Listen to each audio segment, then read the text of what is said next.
Alright, so we are wanting to find the antiderivative of f of x.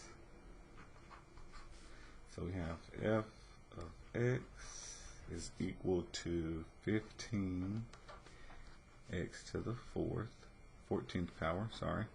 So the rule is we're going to add 1 and then we're going to divide by the 14 plus 1. Okay, so the big F of x, okay, if I add 1, I'm going to have an x to the 15th power and then divide by 15. So 15 divided by 15 is going to give me 1.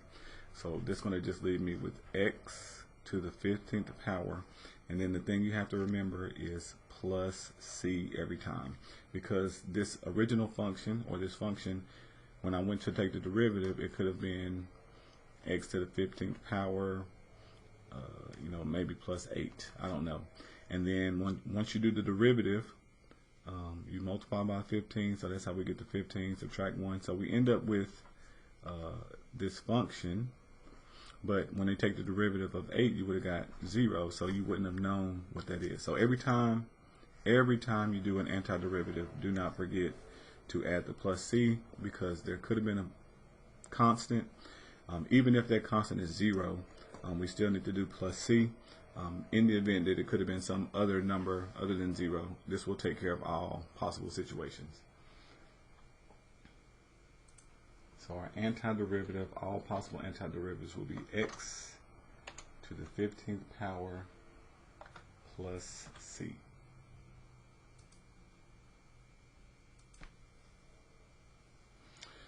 Alright, here we want to find antiderivatives for this function.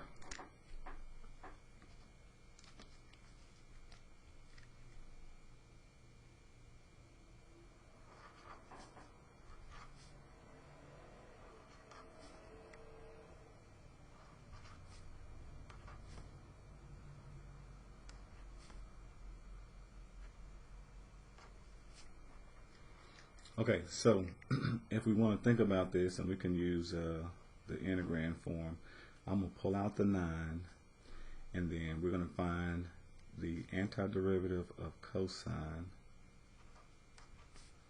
and then we're going to find antiderivative, we'll just say dx, because we're finding derivative with respect to x. Usually we write a dx behind each one. We're finding the derivative of this function with respect to x, or whatever our variable is. 1 is just factoring out the constant. So with trig, you got to think about, what did I start with? So if I think about taking a derivative, the derivative of sine is cosine. So if I'm going backwards, the antiderivative of cosine is going to give me sine. So this will give me 9 times sine of x.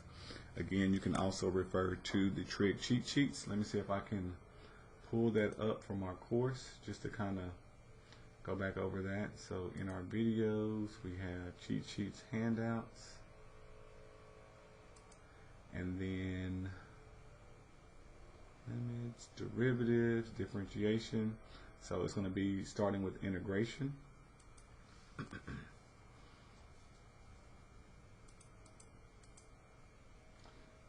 Integrals, properties, and then we have some common integrals. So if you're integrating cosine, it is just going to be sine. Okay, so you're just going backwards, just like when you found a derivative. So that's why we're getting sine when we integrate cosine. When we integrate just a number 1, we're adding. So think about this as an x to the 0 power. That's the way you want to think about that. So you're going to add 1 and then divide by 1. So that's going to give you x to the first divided by 1, which is just an x. So integrating a constant, I'm going to have a minus x. And so this is going to be my antiderivative.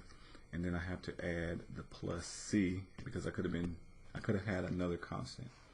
So this will satisfy the antiderivative for cosine, 9 times cosine of x minus 1.